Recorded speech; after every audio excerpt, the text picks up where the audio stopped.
আসসালামু আলাইকুম। এখন শুনবেন সংবাদ শিরোনাম। সেপ্টেম্বরে স্কুলে পৌঁছে যাবে আগামী বছরের পাঠ্য বই। 4টি নতুন বই ও কারিকুলাম পরিমার্জনের কথা জানালেন শিক্ষামন্ত্রী। কেন্দ্রীয় শহীদ মিনার ঢাকা বিশ্ববিদ্যালয় লেখক বুদ্ধিজীবী আবুল কাশেম ফজলুল হককে অন্তিম শ্রদ্ধা। 2 দফা জানাজা শেষে মিরপুর বুদ্ধিজীবী কবরস্থানে। বিদ্যুৎ খাতে চলমান অস্থিরতার জন্য আওয়ামী লীগ সরকারের ভুল নীতি দাবি মন্ত্রণালয়ের। জ্বালানি খাতের সংকটের জন্য কুড়িগ্রামে বেড়েই চলেছে বাল্যবিয়ে। অল্প বয়সে গর্ভধারণ ও প্রসবের কারণে বাড়ছে মা ও শিশু মৃত্যুর ঝুঁকি। বিয়ে আবার 6 বছর হল। এতক্ষণ শুনছিলেন সংবাদ শিরোনাম, এখন শুনবেন বিস্তারিত। ডিসেম্বরে যখন ফাইনাল পরীক্ষা দিবে তখনই পরের বছরের পাঠ্য বই স্কুলে চলে যাবে বলে জানিয়েছেন শিক্ষামন্ত্রী এহসানুল হক মিলন। বলেন, প্রধানমন্ত্রীর নির্দেশ 30 নভেম্বরের মধ্যে নতুন বই প্রস্তুত থাকতে হবে। সকালে সচিবালয়ে পাঠ্যপুস্তক প্রকাশ কার্যক্রমের অগ্রগতি পর্যালোচনা সংক্রান্ত সভা শেষে শিক্ষামন্ত্রী এসব জানান। শিক্ষার্থীদের হাতে বিনামূল্যের বই পৌঁছে দিতে সবচেয়ে বড় সংকট তৈরি হয়েছিল 2025 সালে। সেবার শিক্ষাবর্ষের প্রথম 3 মাস বই ছাড়াই ক্লাস করতে হয় অধিকাংশ শিক্ষার্থীকে। চলতি বছরের জানুয়ারির প্রথম দিন প্রাথমিকের সব বই দেয়া গেলেও মাধ্যমিকের জন্য দেয়া যায়নি। পুরো জানুয়ারি মাস একটি বইও পায়নি সপ্তম ও অষ্টম শ্রেণীর কোনো শিক্ষার্থী। বিষয়টা নিয়ে সমালোচনার মুখে পড়ে মন্ত্রণালয় ও এনসিটিভি। আসছে বছর এই সংকট কাটাতে চায় শিক্ষা মন্ত্রণালয়। সে লক্ষ্যেই সচিবালয়ে প্রধানমন্ত্রী তারেক রহমানের সাথে বৈঠক করেন সংশ্লিষ্টরা। অ্যাকচুয়ালি আমরা প্ল্যান করছি শিক্ষার্থীরা ডিসেম্বর মাসে যখন তারা ফাইনাল পরীক্ষা দিয়ে বাড়ি যাবে তখনই যেন তারা নতুন বই নিয়ে যেতে পারে, তাহলে ডিস্ট্রিবিউশনটাও সুন্দর হবে। মাননীয় প্রধানমন্ত্রীর নির্দেশ যে এটা আমাদেরকে এন্ড অফ নভেম্বরের ভিতরে শেষ করতে হবে। মন্ত্রী জানান, টেন্ডার প্রক্রিয়া চলছে। আগস্টের প্রথম সপ্তাহেই ওয়ার্ক অর্ডার দেওয়ার পর ছাপার কাজও শুরু হবে। আর এই বিষয়ে যা তদারকি করার দরকার রয়েছে তা আমাদের মন্ত্রণালয়ের টিম রয়েছে, এনসিটিভি রয়েছে, এবং আমরা সম্পূর্ণ প্রস্তুত আগামী দিনে সুন্দরভাবে বই দেওয়ার জন্য। এদিকে বিকেলে জাতীয় শিক্ষা ব্যবস্থাপনা একাডেমি নাইমে শিক্ষকদের বুনিয়াদী প্রশিক্ষণ কোর্সের উদ্বোধন করেন মন্ত্রী। জানান, শুধু শিক্ষার্থী নয়, সিসি ক্যামেরার মাধ্যমে শিক্ষকদের কার্যক্রমও মনিটরিং করবে সরকার। এখান থেকে একটি শিক্ষিত গোষ্ঠী তৈরি হোক, একটি জাতি তৈরি হোক, এবং সেইটার অবদান রাখবেন আপনারা। সেই ডেস্টিনেশনে যেন আমরা যেতে পারি সেই জন্য সকলে মিলে কাজ করবো, এটাই আমাদের আহ্বান। শিক্ষা ক্যাডারে কেউ আসতে চায় প্রকাশ করেন তিনি। এমন তো বলা যেতে পারতো use to 50 according to the matrix, এমন তো বলা যেতে পারতো যে 1 থেকে 100 পর্যন্ত যারা বিসিএস এক্সামে রেজাল্ট ভালো করবে অ্যাকর্ডিং টু দ্য লিস্ট। শহীদ বুদ্ধিজীবী কবরস্থানে দাফন করা হলো প্রখ্যাত শিক্ষাবিদ, সাহিত্য সমালোচক ও চিন্তক অধ্যাপক আবুল কাশেম ফজলুল হককে। এর আগে বাংলা একাডেমি প্রাঙ্গণ, শহীদ মিনার এবং কলা ভবনে মরদেহ নেয়ার পর ঢাকা বিশ্ববিদ্যালয় কেন্দ্রীয় মসজিদে বাদ জোহর অনুষ্ঠিত হয় তার শেষ জানাজা। মরদেহ নেয়া প্রতিটি জায়গাতেই ছিল শোক ও শ্রদ্ধার আবহ।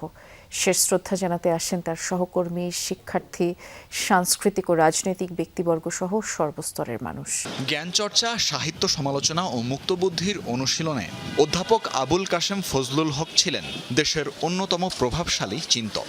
তার মৃত্যুতে শিক্ষা, সাহিত্য ও সাংস্কৃতিক অঙ্গনে নেমে এসেছে শোকের ছায়া। এত আকস্মিক চলে যাবেন আমরা কেউ ভাবিনি।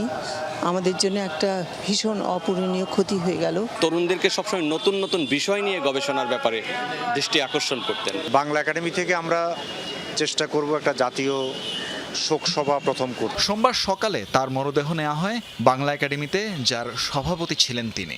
সেখানে সংস্কৃতি মন্ত্রণালয় ও বাংলা একাডেমির পক্ষ থেকে শ্রদ্ধা জানানো হয়। স্যারের স্মৃতিকে অম্বলন রাখার জন্য যেটা করার দরকার সেটা আমি করবো, আমি তার ছাত্র হিসাবে এবং এই মন্ত্রণালয়ের মন্ত্রী হিসাবে।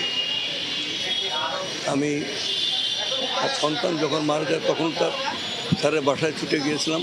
এমন আলোকিত মানুষ এটা বোধহয় পৃথিবীতে কমই আছে। দ্বিতীয় জানাজা শেষে মরদেহ নেওয়া হয় কেন্দ্রীয় শহীদ মিনারে।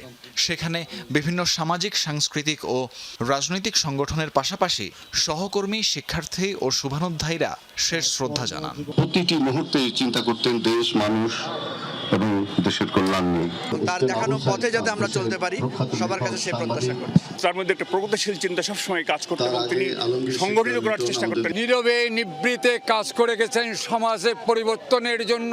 বাঙালি এবং বাংলাদেশকে অনেক কিছু আরো দেওয়া। সরকারের ভুল নীতির কারণে বিদ্যুৎ খাতে কিছুটা অস্থিরতা বলে জানিয়েছে সরকার। দাবি বেসরকারি খাতে চুক্তিতে উপেক্ষিত হয়েছে দেশের স্বার্থ, আর সেগুলো পর্যালোচনা করে যতটা সম্ভব ট্যারিফ কমানোর চেষ্টা করা হচ্ছে।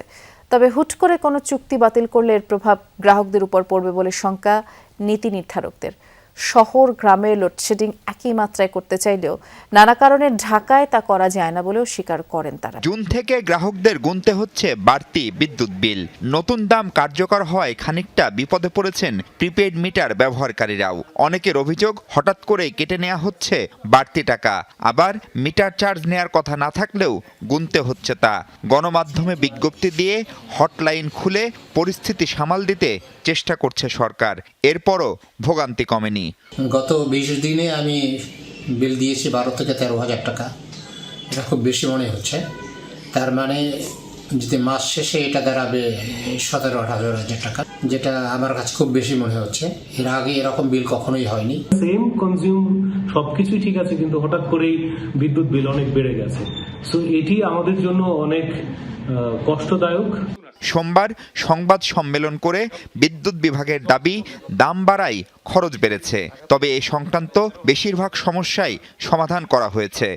আর দায়িত্বশীলদের কোনো অবহেলা পেলে ব্যবস্থা নেয়ার কথাও বলছে সরকার। বা মূল্য বৃদ্ধির কারণ শুধুমাত্র মিটারের ত্রুটি বা কোনো ভুতুরে বিল না, নতুন ট্যারিফ এর জন্য কিছুটা দায়ী বলে আমরা মনে করছি।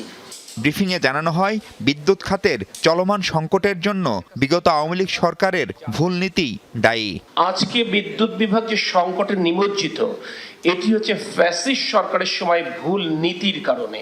একটা স্পিনিং ক্যাপাসিটি থাকতে পারে 20%, সেখানে বাল্য বিয়ের হার বেড়েই চলেছে। শুধু গ্রাম নয়, এই প্রবণতা এখন শহরেও ছড়িয়েছে। চিকিৎসকদের দাবি, অল্প বয়সে গর্ভধারণ, প্রসবের কারণে মা ও শিশু মৃত্যুর ঝুঁকি অনেকাংশেই বেড়েছে।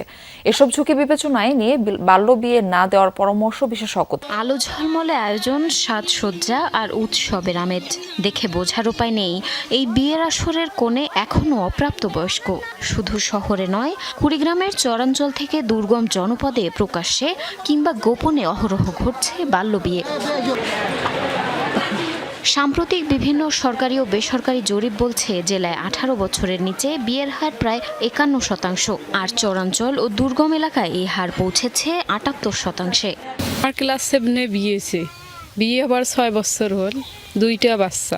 আমাদের স্কুলে প্রায় এডমিশন হয় 60 থেকে 70 জন 6-এ, কিন্তু বিয়ে হতে হতে দেখা যায় যে এসএসসি পর্যন্ত প্রায় 20 থেকে 30 জন এসএসসি পর্যন্ত যেতে পারে।